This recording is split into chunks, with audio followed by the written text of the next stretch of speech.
The director is a former lawyer, a trained lawyer. You are a doctor. Was this like the most educated set in Hollywood? Like, was your like stunt person like an astrophysicist as well? Like, this is a Harvard. Yeah, it's a Harvard film.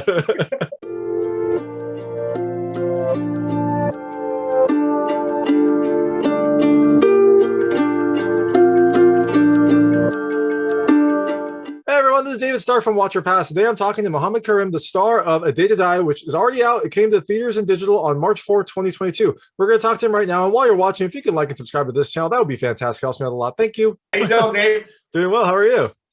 I'm pretty good. Are we recording this? We are, yes. So, awesome. But this is all before. I wanted this to be recorded so I can share it on my social media. I know, and we want to see your face, right? Like that's the moneymaker right there. Thank you, man. Definitely. Thank you. I'm really excited. Thank you so much for having me. Of course, of course. So thanks so much for joining me. This is Mohamed Karim, the star of A Day to Die, which is already out. It came out in theaters and digital on March 4th, 2022. It is an action film that stars him, Bruce Willis, Frank Grillo, Kevin Dillon. It's an all-star cast. It's got some big action, and you get to kind of, I guess, play your starring role. Is this your first kind of big budget film, at least released in America, or is this a series of films? I would say so. I did another feature film. It's an action film with the previously to this one for A Day to Die. It was called "A Score to Settle" with Benjamin Bratt, Nicolas Cage. I see a trend here. A Day to Die, A Score to Settle. Right? It's all revenge. Yeah, and I like the the onomatopoeia, whatever it is, when you have the same letters in repeated in the title. Yeah, but the cool thing, I was so excited. I was still really excited about this feature film that we're just got released right now, A Day to Die, with the legend Bruce Willis and all the amazing cast. Is because my role in there is so different than the previous one. So I'm not playing like a villain. I'm not playing like the bad guy, anything like that. It's straight up, he's like the guy that implement law. That he is the good guy. I would say, which is kind of like something that it's pretty hard to happen here in Hollywood, to have like non-stereotype sort of role for like Mohamed Karim, sort of like an actor originally from Egypt and Middle East. So I was really excited. I'm really happy with that role. Just to start with, it's not one of those stereotype roles. Mm-hmm. Yeah, for sure. So yeah, no, I mean that is great to hear. Like I feel your pain. I imagine it must have been, you were thankful for the roles, but then also it's difficult to always be kind of typecast, especially typecast as a bad guy, just because of your name or how you look. Like this must be it must be a nice feeling to kind of go in and just be like a cop. It doesn't really matter who you are. You were just a cop and you're trying to solve this crime. Yeah, exactly. Basically, we're just saying that it doesn't matter where your ethnicity or where you're from or like how do you look like or like what's your background. Basically, you're a good actor, you're good for a role. Then you can go ahead and do it, right? If you're the right role for the right person, I think why not, right? So yeah, no, definitely. And yeah, I think because for so many years you always had like the like Middle Eastern, they play like the bad guys or the terrorists, or you get like the Asian doing this, or the Russian, like mafia, like all that, right? Yep. I think right now people start getting bored from all these stereotype thing, and right now I think it's the best time ever for like in terms of like diversity. I'm pretty excited that for the past 3 years we've been like almost 4 people sort of like break through Hollywood, originally from Egypt. Rami Malek, Rami Youssef, Mina Masood, and me. So I'm really excited.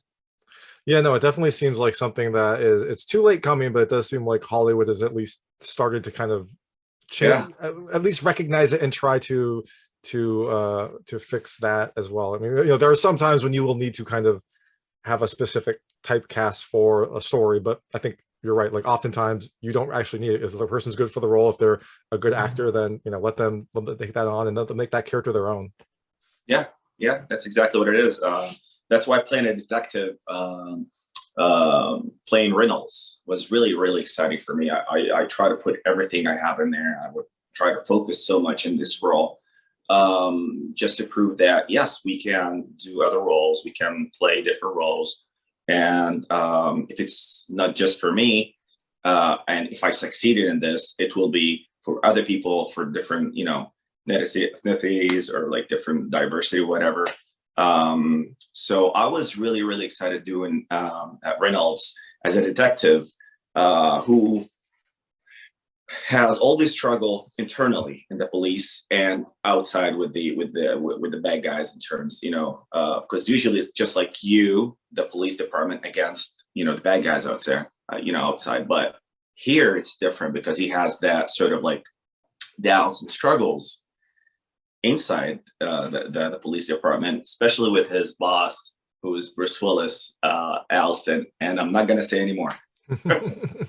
Yeah, exactly. Usually it's good guys versus bad guys. This film, it does blend the lines a lot, right? The good guys are sometimes bad, and then the cops can be good and bad. It feels much more fluid than I think a lot of action films are.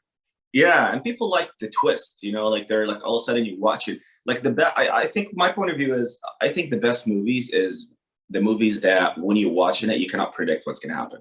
Because like you and I, like anybody, like, watching movies, something like a lot of time you predict what's going to happen. Oh, so this is what's going to, the guy that murdered, whatever.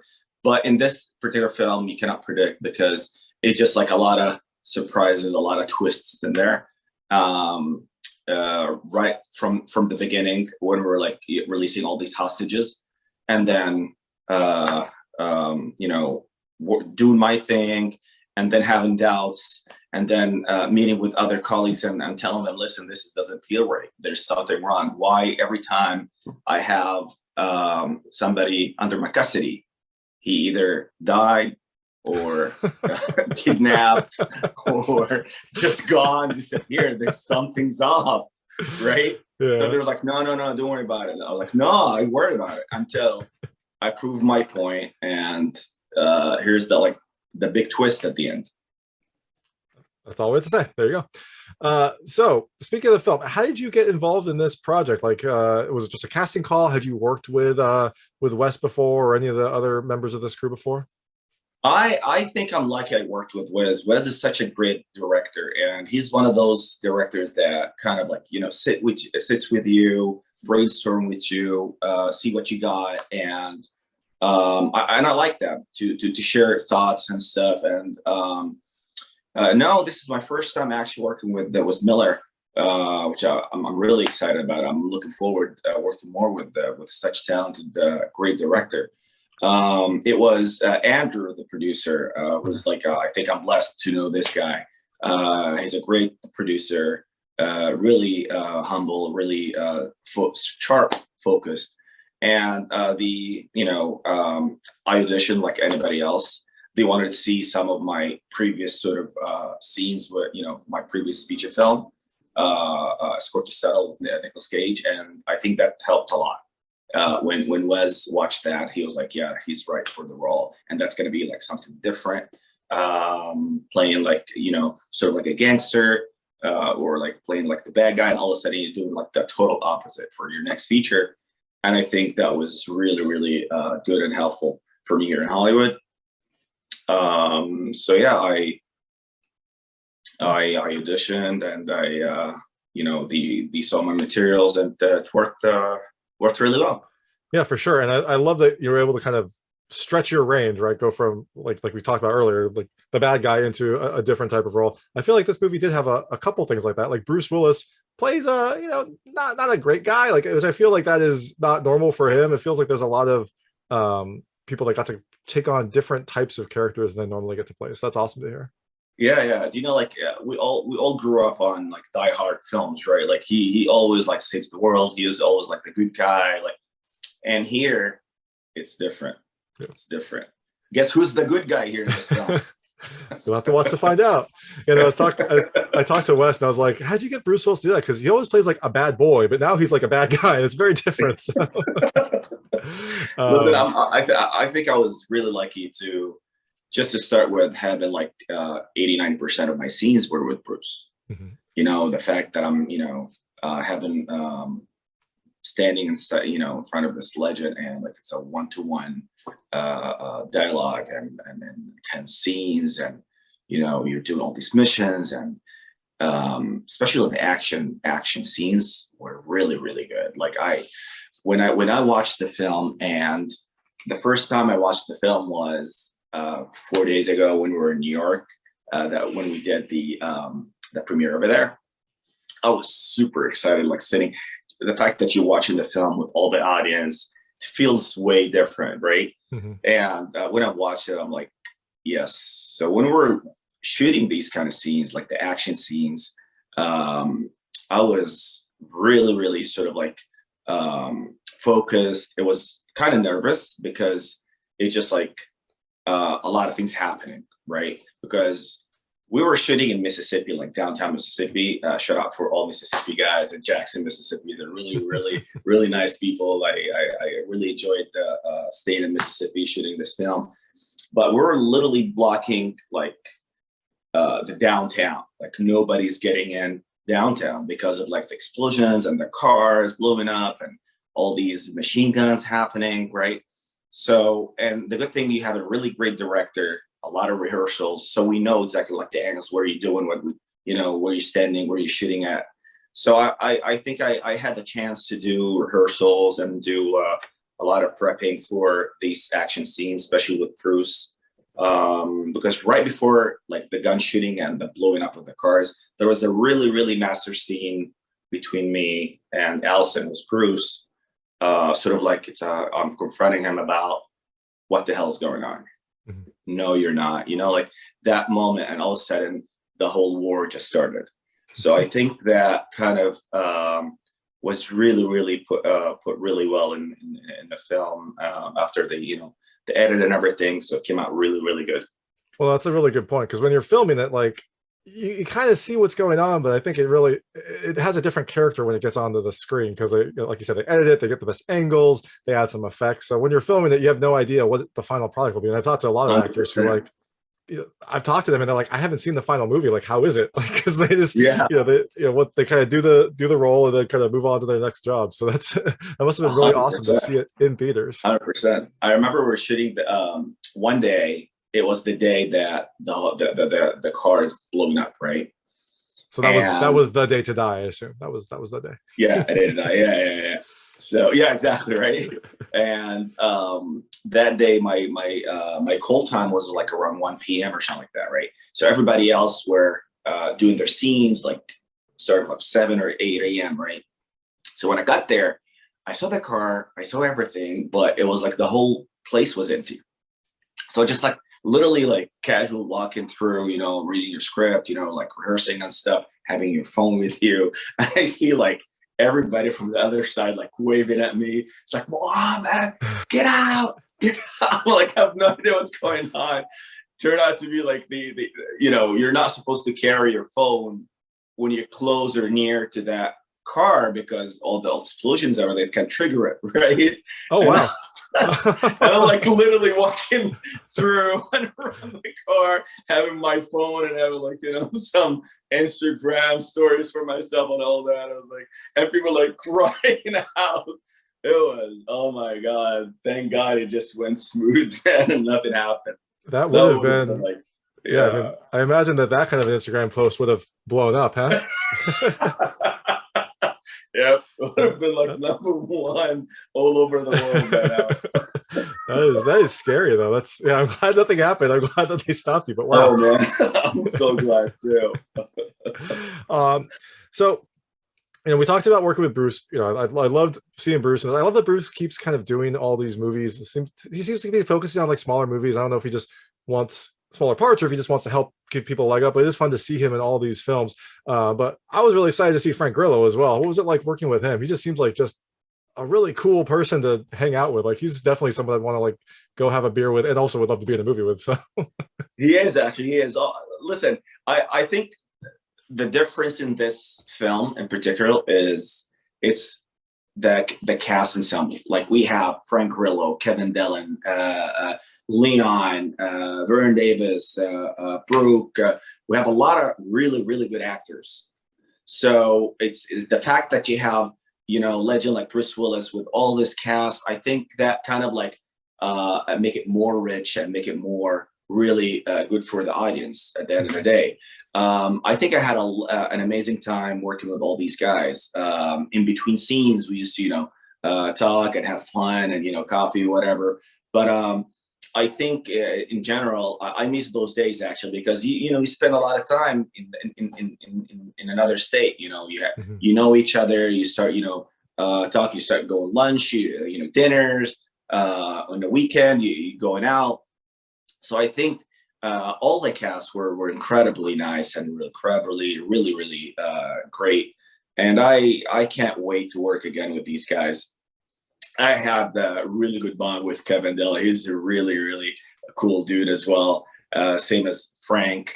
The fact, you know, Frank is he's an action star, and he's doing all these great movies. It's pretty cool that you know you're working with all like all elements in the film are really successful. That you're part of that project, and I think it all serves everybody. And most importantly, the audience and the people that are watching the film.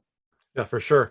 Speaking of some of the action elements, you know, I imagine like Bruce and Frank probably didn't need to have any sort of weapons training or fighting training. Maybe they did. But did you do any sort of weapons training to prepare for this role? I think Wes said a couple people. Okay, yeah, awesome. What was that like? Was it 100%? I was like, I had you know, some training with my friends. You know, I went to like a shooter range and start, you know, learning more. The good thing is they were really professional on set. They had like ex-military people who are like the ones who are involved and in charge of all the, you know, weapons we're using. The safety was like priority number one. I remember every time, you know, any one of us in the cast, before we get into the scene, before we hold the gun, or there were a lot of, you know, sort of like testing happening, you know, making sure that, you know, these are fake bullets and all that. So that was really, I was really happy that we're like working on like a really high professional sort of like set like that. So yeah, I had training with those guys, especially the people that were on set, you know, in between shooting and like on my days off, I used to go back to the set, you know, talk with them. How do you hold the gun? Because my scenes, you have a lot of that, you know, you have like, you know, walking around the cars where shooting's happening, you need to hide, you need to shoot, you need to aim and all that. So I wanted to make sure that I'm doing the right thing. You don't need like a cop shooter, you know, sitting in his couch watching your film, and one day it's like, what is this guy's doing? You know, like, so you feel like in real life, I'm a doctor, like a medical doctor beside my acting career. So sometimes I watch films or series or whatever, like I see like doctors like in ER or whatever, like here, you know, doing things that it's not right. Yep. You know, and you feel like this, like, how did you, you know, this is not, how are you supposed to do it, right? So the same thing, that you need to respect, you know, the job that you're sort of like doing it, right? So if you play the cop, you need to make sure that you know, you're doing the right thing, so people can respect you as well. Yeah, for sure. And I was actually going to ask about your, I guess you're still a doctor, but you had the director is a former lawyer, a trained lawyer. You are a doctor. Was this like the most educated set in Hollywood? Like, was your like stunt person like an astrophysicist as well? Like, this is a Harvard. Yeah, it's a Harvard film. Yeah, probably, man. You know, this is funny. I didn't really think about it this way, but I think you make 100% sense. Yeah, I mean, nowadays, listen, talent is talent. For sure. You know, and at the end of the day, you got to do what you love, right? I spent most of my life, you know, doing, you know, going to hospitals, working as a doctor, dealing with patients and all that. But I never gave up on my dream to be an actor. So I've been doing both at the same time all my life, you know, trying to sort of like do everything, you know, in the same time. Pretty tough. Pretty tough. Is not easy to, because the problem is you love both. I love being a doctor. I'm crazy about acting. So it's a passion. When you have passion, it's total different level. then you're just doing, a job, right? So I think the fact that you mentioned Wiz as a lawyer and me as a doctor, you have a really successful already job. The fact that you are shifting or doing something else, that means you're number one, you're really good at it. You love it. You have so much passion about it. That's where you can 100% give, and you can hopefully you succeed. Yeah, for sure. And it's also, it's always I'm not a fallback, but like if you have a successful doctor, doctor practice, it's tough to give that up even if you're pursuing your dream. So that makes sense that you would want to do both. And like you said, you still love being a doctor. Have you been able to, this is an action film, and it sounds like the last film you did was more of an action film as well. Do you think you'll be able to play a doctor in the future? I mean, that seems like that would be a natural pairing. Is that something 100%. you've pursued, or is that just, or do Oh, you want yeah. to have like a clean break and be like, no, I'm action movie star and then compassionate No. doctor? No, I always like to do different things. I never put myself on mold. That's exactly what I did back in Egypt, where I originally came from. Like I did all kind of movies. I did the drama, the romance, the action, I played the nice guy, the villain. I did it all, right? Mm-hmm. So I'm just gonna do the same thing here. I'm always looking to do different things. So I played, the bad guy. Now in this film, I'm playing the good guy. Maybe rom-com next, maybe a horror film next. So I'm always looking for something different and new.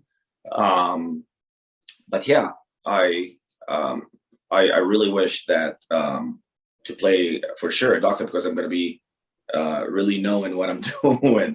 Actually, it's really good to ask this question.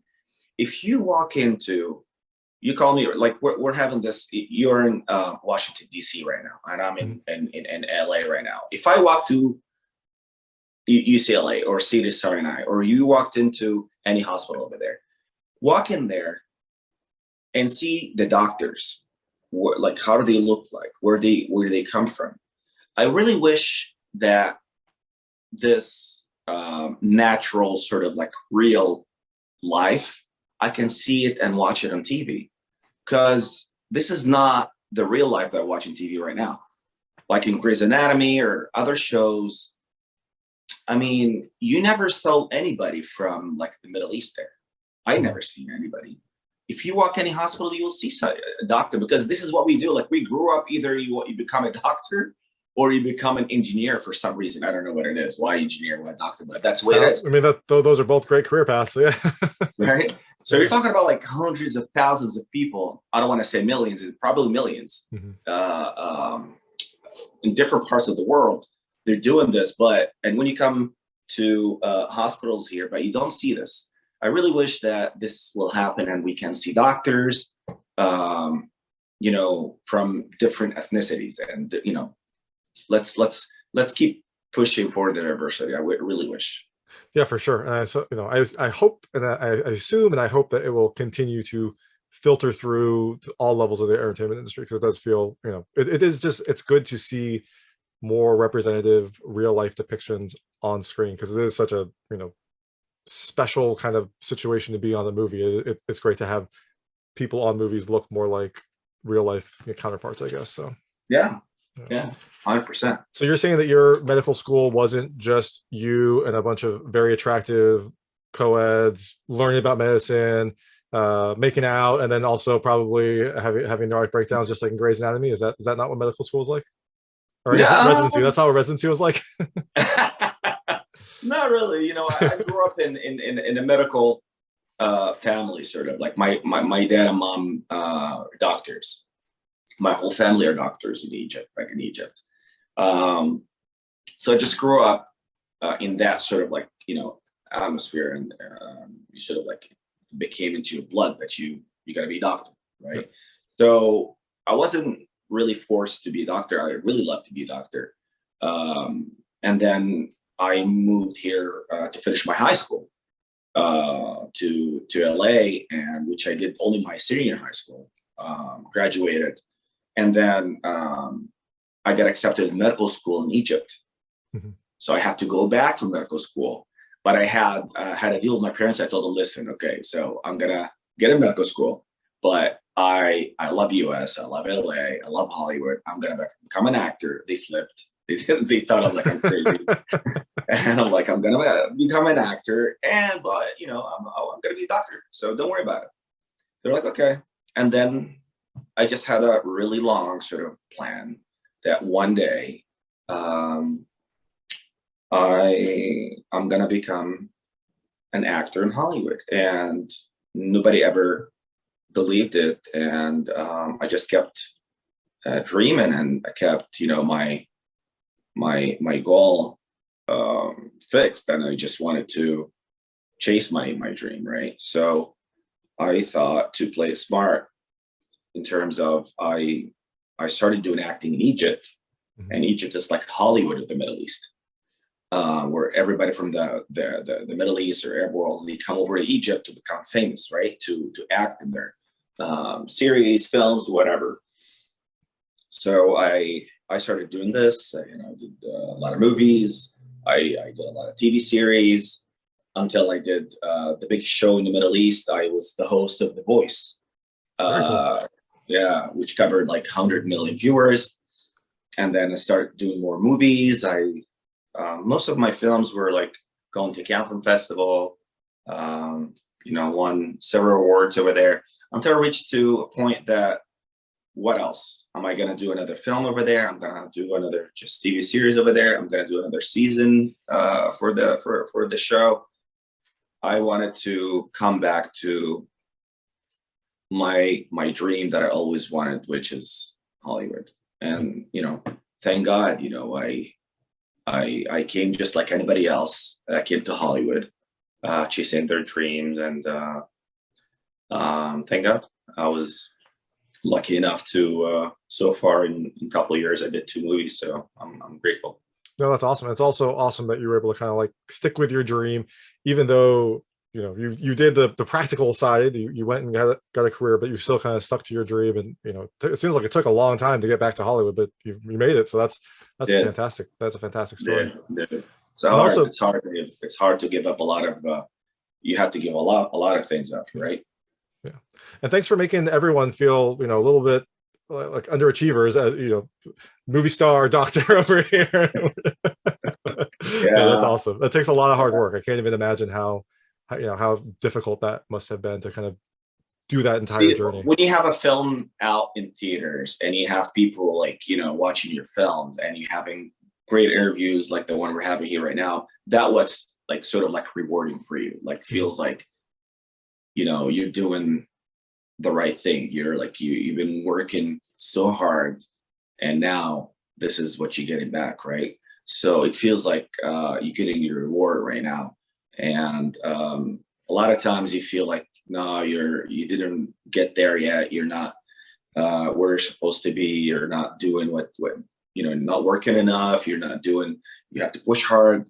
But sometimes you just need to enjoy the moment and enjoy where you reach and your success.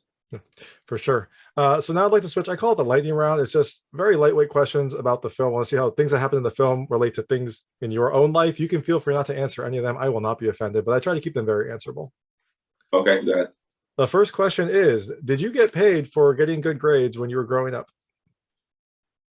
Did I get what? Did you get, there's a scene where Leon is giving kids in the neighborhood money for good grades. Did you get money for like from your parents or from someone else for getting good grades when you were growing up?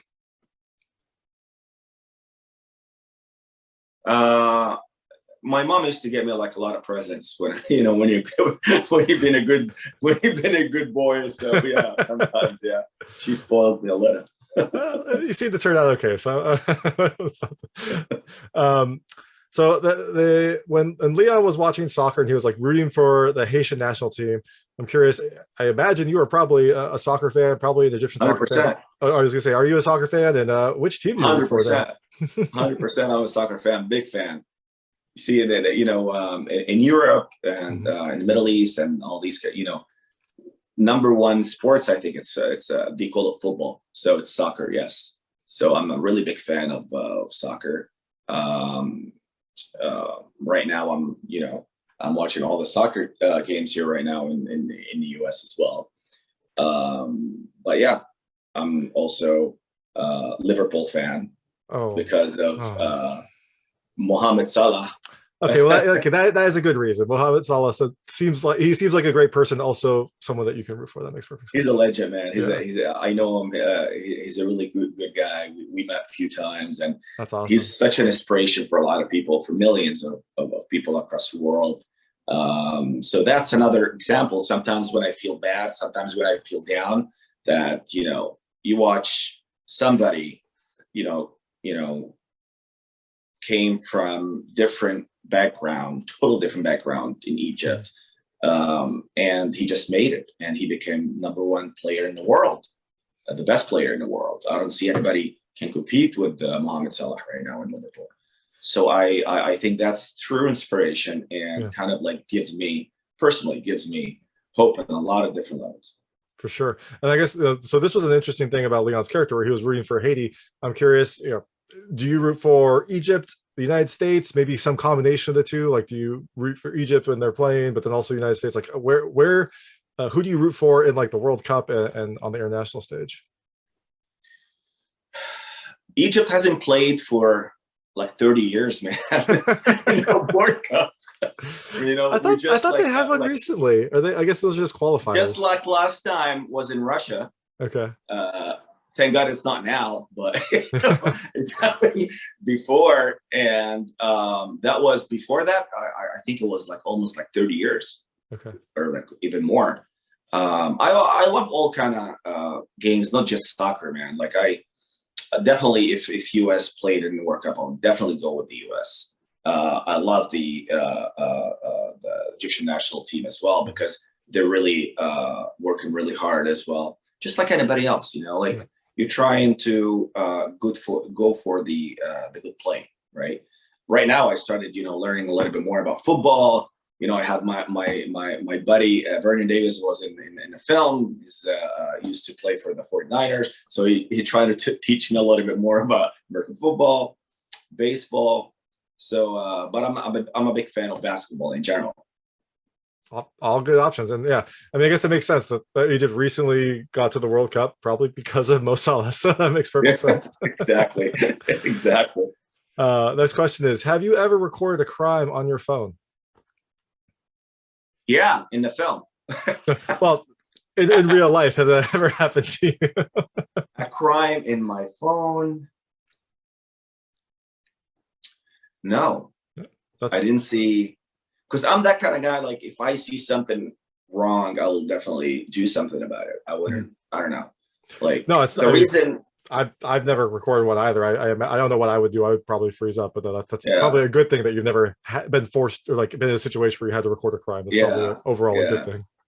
It's a good point though, that like the reason Reynolds, the character I played, he was recording on his phone and he couldn't do anything about it because he got shot. Mm-hmm. So he got the only thing that because it doesn't matter if you're going to stand up, try to shoot here and there, you're not going to prove your point. And first of all, this is your boss, right? So it's not going to help you if you shoot him or kill him, whatever, the chief of police. But in the film, I think it makes a lot of sense that he finally can make his point through and prove all his doubt to the authorities, right? So that's why he did that, And nowadays, man, I think the recording or videos in general, it saves a lot of people's lives, and it brings justice to a lot of things happening in our lives right now. Yeah, for sure. I mean, sometimes you hear statements of like, well, this didn't happen before, and they're like, well, it did. It just was never recorded, and now you can actually see what has been happening, and why there is this mistrust in society and whatnot. Imagine if there was a social media in the 80s or 70s, or like, you know what I mean? Yeah. I think I don't know, like I think that a lot of things would have been happening. A lot of things would have been stopped. I think I think the whole world will be, I don't know, do you think in a good way or bad way? I have no idea. I think that's a tough question, right? Like social media has been both good and bad, and I imagine if it was in the 70s, it would be both good and bad then too. So. Yeah, I agree. Yeah. And the last question is, do you have a core group of friends that you could call on if you ever needed them and they would come, no questions asked? To call them, like, to share thoughts, or to call them to. To call them, like, if you needed them to come help you in a bad situation, like in this movie.